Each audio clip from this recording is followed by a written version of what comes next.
প্রভাস মণ্ডল মৃত্যু, সেই প্রভাস মণ্ডলের মৃত্যু পুলিশের গুলিতে। কারণ এই প্রভাস মণ্ডলকে নিয়ে গিয়েছিল পুলিশ, সিটের সদস্যরা গিয়েছিলেন পুনর্নির্মাণে। সেই পুনর্নির্মাণের সময় পুলিশকে হামলার চেষ্টা, তারপরেই আত্মরক্ষার্থে পুলিশের গুলি।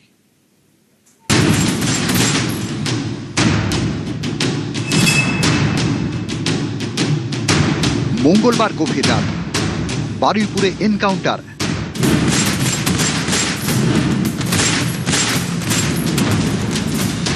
নাবালিকাকে গণধর্ষণ খুনে অন্যতম অভিযুক্ত প্রভাস মণ্ডলের মৃত্যু।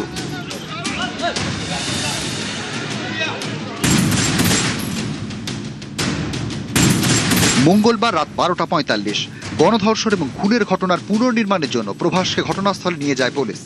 রেল লাইন ধরে হেঁটে ঘটনাস্থলে পৌঁছন সবাই। রাত 1:30 যে পুকুর থেকে নাবালিকার দেহ উদ্ধার হয়, প্রভাসকে সেখানে নিয়ে পৌঁছয় পুলিশের তদন্তকারী দল। পুলিশের দাবি, এসআইটি সদস্য রনি সরকারের রিভলভার ছিনিয়ে নেয় প্রভাস, পুলিশকে লক্ষ্য করে গুলি চালায়, পালানোর চেষ্টা করে। তখনই আত্মরক্ষায় বাধ্য হয়ে গুলি চালায় পুলিশ। প্রভাসকে লক্ষ্য করে গুলি চালান এসআইটির আরেক সদস্য অর্ঘ্য মণ্ডল। পুলিশ সূত্রে খবর, প্রভাসের পাঁজর এবং পেটের ডান দিকে গুলি লাগে।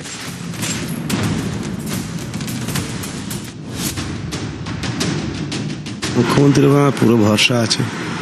দাদার সঙ্গে কাল কথা হয়েছে, দাদার উপর পুরো ভরসা রেখেছি। আমি খুশি আছি এতে। আমি চাই সবাই এরকম শাস্তি পাক। পুলিশ প্রশাসনের উপর ভরসা আছে, পুলিশ ঠিকঠাক কাজ করছে। বুধবার সকালে সবার আগে এনকাউন্টার স্পটে পৌঁছয় নিউজ 18 বাংলা।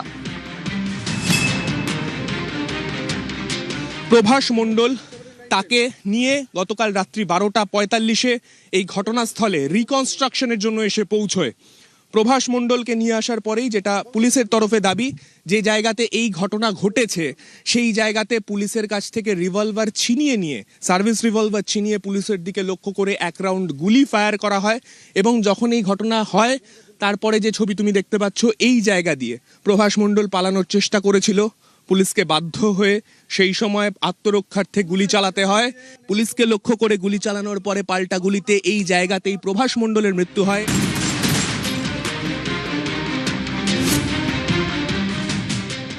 আমার বিয়ের পরেও আমি নোংরামও দেখেছি, অনেক অত্যাচার করে আমি এখন সংসার করছি। তা আমি মানে মেনেই নিয়েছি যে ও করেছে। এই যে পুলিশের গুলিতে মারা গেল, কিছু বলবেন? ও অন্যায় করেছে, ও দোষ করেছে, ও হচ্ছে গুলি খেয়েছে।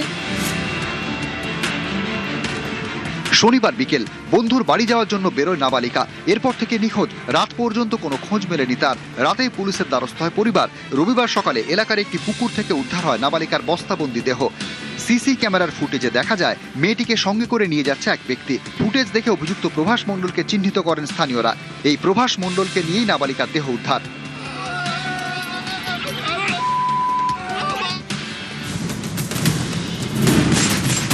মঙ্গলবার গভীর রাতে এনকাউন্টারে মৃত প্রভাস।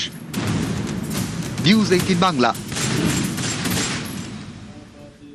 ভয়ঙ্কর নির্যাতন করে 11 বছরের নাবালিকাকে খুন করেছে এই প্রভাস। ছেলেকে হারিয়েছেন তার মা, তারপরেও বলছেন কর্মফল। ছেলে যে মৃত্যু হলো, তাতে আপনার কষ্ট হচ্ছে না? মার তো কষ্ট হবে, আমি সে কষ্ট দরকার নেই। ও যা কর্ম করেছে তাতেই গেছে আমার শান্তি। মানে ও যে নাবালিকার সঙ্গে যে অত্যাচার করেছে তাতেই ওর মৃত্যু হয়ে গেছে, ভালোই হয়েছে। আপনারা কি মৃতদেহ আনতে যাবেন? যদিও আমি আনবো না, আমি তো বললাম আর আমরা দেখতে চাই না, একদম দেখতে চাই না। তোমরা ওখানে নিয়ে ঠেকে নাও, গুদমে দেবে, কোথায় দেবে, ফেলে দেবে, দিয়ে যাবে। কেউ যাবে না। মার কথা যদি না শুনে নিজে নেশা ভাঙ করে, তা আমার অত আর কিচ্ছু বলার নেই। তদন্তকারীদের দাবি, এই প্রভাস মণ্ডল হচ্ছে নাবালিকা নির্যাতন খুনে অন্যতম মূল অভিযুক্ত। কেন দাবি করছেন তদন্তকারীরা, দেখুন আমাদের প্রতিনিধির মাধ্যমে। ওকে খারাপ কাজ করেছি আমি, খারাপ আমি করিনি। শোন এবার, এবারে বলে এবারে আমি টাকা পয়সা দিবি, আনন্দ আছে, ওরা বন্ধু আছে বলে এবার 4 জন এসেছি। আমার খাওয়া হয়েছে, টাকা দরকার লাগে, ওকে রেখে দে, যা টাকা দেওয়া নিবি এখন, ঠিক আছে? ও বলে না, আমি তোর কথা শুনবো না, ঠিক আছে? আমার ঠেলা ফেলে দিয়েছে ঘরে উড়ে, ঠিক আছে? নিয়ে ও ট্রেনে চলে গেছে, মেয়েটা ছিলেছে বলে চুরি উড়ে পাঠিয়েছে, আনন্দ চেপে মেরে দিয়েছে, মেয়ে ট্রেনে চলে যেতে পারে। 3 জন ছিল, আমার 4 জন। খারাপ কাজ কিভাবে করেছি? খারাপ কাজ আমি করিনি, আর সত্যি কথা বলতে পারবো না, আমি করেছি। ওরা বলতে পারছি, ওরা বলতেছি না, কিন্তু আমি আমি ছিলাম, ওরা নিয়ে তারপর আমি ছিলাম না, ওইদিকে চলে গেছে, ভয়তে ফেলে গেছে। যা ঘটনা ঘটেছে সেটা প্রভাস জানতো এবং পুলিশি জেরায় সে কিন্তু বারে বারে সেটা স্বীকার করতে বাধ্য হয়েছে। কারণ প্রথমে সে জানায় তাকে অপহরণ করেছে, সেখানে টাকার বিনিময়ে সে আরেকজনকে তুলে দিয়েছে, তারপরে তারা চারজন বসে মদ্যপান করেছে এবং তারপরে হাত পা কেন বাঁধা হয়েছে সেই জন্য সে নাকি প্রতিবাদ করেছিল, তাকে মেরে সেখান থেকে তাড়িয়ে দেওয়া হলো।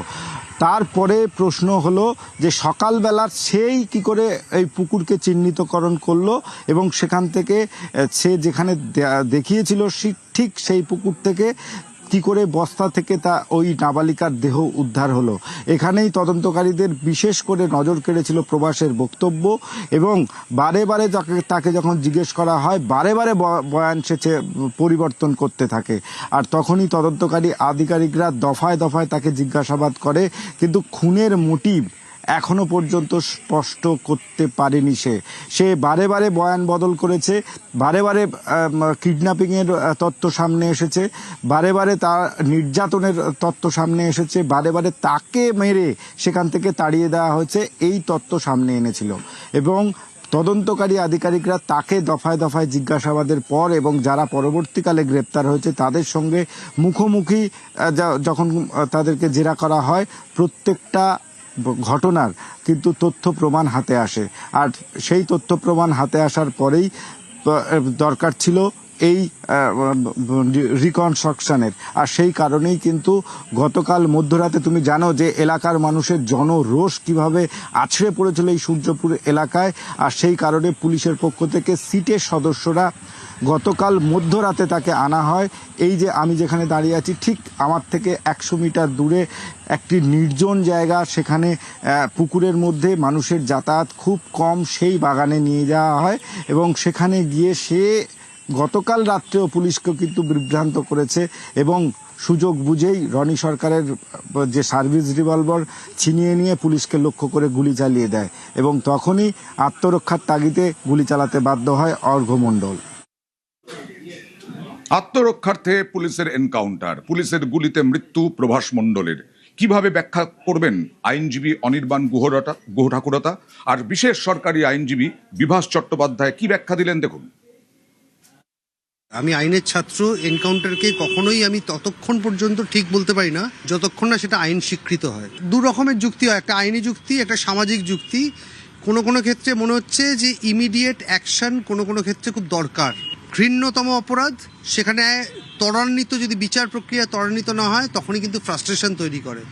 আর যদি আজকে কেউ পালাতে যায় বা পুলিশকে গুলি চালায়, তার মৃত্যু ভয় থেকে সে যদি গুলি চালায়, রাইট অফ সেলফ ডিফেন্সে, রাইট অফ প্রাইভেট ডিফেন্সে, তাহলে সেই এনকাউন্টার কিন্তু সম্পূর্ণ legal according to that judgement. 2014 সালে PUCL ভার্সেস স্টেট অফ মহারাষ্ট্রতে অনারেবল সুপ্রিম কোর্ট যে গাইডলাইন ফ্রেম করেছেন, তো আমরা তো শুনতে পাচ্ছি এই ঘটনায় সেই একই জিনিস হয়েছে। এই ঘটনা অবশ্যই তার ক্রস চেক হবে। তাতে যদি আলটিমেটলি ক্রস চেকড হয়, শুধু শুধু গুলি চালাননি, উনি বাধ্য হয়েছিলেন গুলি চালাতে, তাহলে অসুবিধা কোথায়? যে কোনো কাস্টোডিয়াল ডেথের ক্ষেত্রে আইনে যে প্রভিশন আছে আন্ডার 196 অফ BNSS, তাতে যা যা বলা হয়েছে সেই অনুযায়ী অ্যাজ পার ল প্রতিটি জিনিস বারুইপুর পুলিশ এবং ওয়েস্ট বেঙ্গল পুলিশ মেনটেন করছে। ন্যাশনাল হিউম্যান রাইটস কমিশনকে জানানো হয়েছে এবং একজন ইন্ডিপেন্ডেন্ট লার্নেড জুডিশিয়াল ম্যাজিস্ট্রেট দ্বারা এর ইনকোয়ারির জন্য আমরাই প্রেয়ার করেছি স্টেটের তরফে এবং সেই প্রেয়ারটা অ্যালাউ হয়েছে বারুইপুর কোর্টে। সেই ইনকোয়ারি প্রসেস চলছে। সাধারণ মানুষ, মহিলারা, তারা কি বলছেন এনকাউন্টারকে কিভাবে দেখছেন? বছরের পর বছর ধরে ধর্ষণ হয়েছে, খুন হয়েছে, বিচার পাননি বহু পরিবার। এনকাউন্টার তো করা উচিত, প্লাস যেরকমভাবে মেয়েটা কষ্ট পেয়েছে, আমার মনে হয় যেসব ছেলেরা বা যারা এসব করছে তাদেরকে ঠিক সেরকমভাবে কষ্ট দিয়ে তাদেরকে মারা উচিত। খুবই খুশি এটা শুনে, মানে এটাই হওয়া দরকার, যেটাতে সবাই মানে আতঙ্কে থাকে যে এটা করলে নিশ্চয়ই আমি আর প্রাণটা ফিরে পাবো, এটাই দরকার ছিল। মেয়েকে এইভাবে কষ্ট দিয়ে যেহেতু মেরেছে, তো এই কষ্টটা পাওয়া দরকার, এটাই হওয়া উচিত, তবেই এসব স্টপ হবে। কারণ আমরা এভরিডে ডেলি জার্নি করি, তো আমাদের একটা সেফটির ব্যাপার থাকে না। এনকাউন্টার হয়েছে, আমার তো মানে মন থেকে আমি খুব হ্যাপি এই কথাটা শুনে, আমার সত্যি খুব ভালো লেগেছে। আমি সিরিয়াসলি খুব হ্যাপি, আর আমি চাই যে এরকমভাবে যেমন আমরা এখন ফ্রিলি ঘুরে বেড়াচ্ছি, মেয়েরা যেন এরকমভাবেই ঘুরে বেড়ায়, এটাই করা উচিত। কেননা আলটিমেটলি আমরা অভয়াকাণ্ড দেখেছি, কামদুনি কাণ্ড দেখেছি, সেভাবে তো কিছুই পাইনি এখনো পর্যন্ত। যোগী রাজ্যে হচ্ছিল, তবে তাহলে কেন যোগী রাজ্যে সবকিছু বন্ধ হচ্ছে, আস্তে আস্তে বন্ধ হচ্ছে। এখন আমাদের ওয়েস্ট বেঙ্গল যদি শুরু হয় তাহলে হয়তো আমরা একটা আশা পাচ্ছি বন্ধ হওয়ার জন্য। সঠিক বিচার হয়েছে, পরের জেনারেশন অ্যাটলিস্ট ভাববে, একবার চিন্তা ভাবনা করবে যে আমি এই অসংযুক্ত কাজগুলো করব না। হ্যাঁ, ঠিক করেছে, এটা করা উচিত। কতদিন দেখি এরকম করে ঠান্ডা হবে। আমি একটু মা আছি, একদম এরকম করার ভালো নেই। মেরেছে, ভালো করেছে, আর যে করেছে ওরাকেই মারতে হয়। গলি কম করেছে, সবার সামনে ফাঁসি দিত ভালো হতো। বারুইপুর কাণ্ডে এনকাউন্টার নিয়ে আমাদের পূর্ণ সমর্থন আছে। বিগত মুখ্যমন্ত্রী বেলায় আমরা দেখেছি মহিলাদের বেলায় উনি সবসময় পিছিয়ে যেতেন। ওনার কয়েকটা বক্তব্য তো তুলে ধরার মতো, রাত্রি 8টার পর বাইরে বেরানো যাবে না। পার্ক স্ট্রিট কাণ্ডকে উনি বলেছিলেন এটি একটি সামান্য ঘটনা। ওনার মতো প্রণম্য মুখ্যমন্ত্রী আমরা পেয়েছি, আমাদের এটা গর্বের বিষয়। এটাই হওয়া উচিত। সকালে জমা, বিকেলে খরচ, এটা যে শুরু হয়েছে এটা যেন শেষ না হয়। একটা ছোট বাচ্চাও তাদের লালসার ঊর্ধ্বে নয়। এক্ষেত্রে এনকাউন্টার ছাড়া আমরা আর কি বলতে পারি বলুন তো? আজ যে ঘটনাটা ঘটেছে সেটা একেবারেই সঠিক। এর ফলে সমাজে কিন্তু সুস্থতা আসবে, কারণ প্রতিটি মানুষের মাথায় থাকবে যে এইভাবেও শাস্তি হয়, এবং এর ফলে কিন্তু ধর্ষণের পরিমাণটা কমবে বলেই মনে করা হচ্ছে। দেখুন কতদিন বিচার চলবে, ধর্ষকদেরকে রীতিমতো পোষা হচ্ছে খাবার দিয়ে। এভাবে বাঁচিয়ে না রেখে, এইভাবে বিচার ব্যবস্থাকে আটকে না রেখে যদি সঙ্গে সঙ্গে একটা ফয়সলা হয় আর কি, তাহলে অবশ্যই এটাই সবচেয়ে সঠিক সিদ্ধান্ত।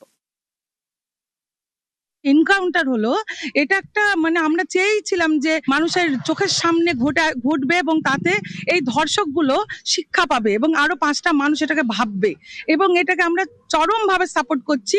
সরাসরি এরকম অ্যাকশন হওয়াটাই আমরা পূর্ণ সমর্থন করছি নতুন সরকারকে। এই ব্যাপারে পালাতে গেল কেন? সে অপরাধ করেছিল তাই পালাতে গেছে। সে যদি অপরাধী না হতো তাহলে পালানোর দরকার ছিল না। এটা একটা দৃষ্টান্তমূলক শাস্তি। পুলিশ তার নিজের ভূমিকা পালন করেছে। একটা অপরাধী যখন পালাচ্ছিল তাকে ধরার ক্ষেত্রে যেটা করার সেটা করেছে।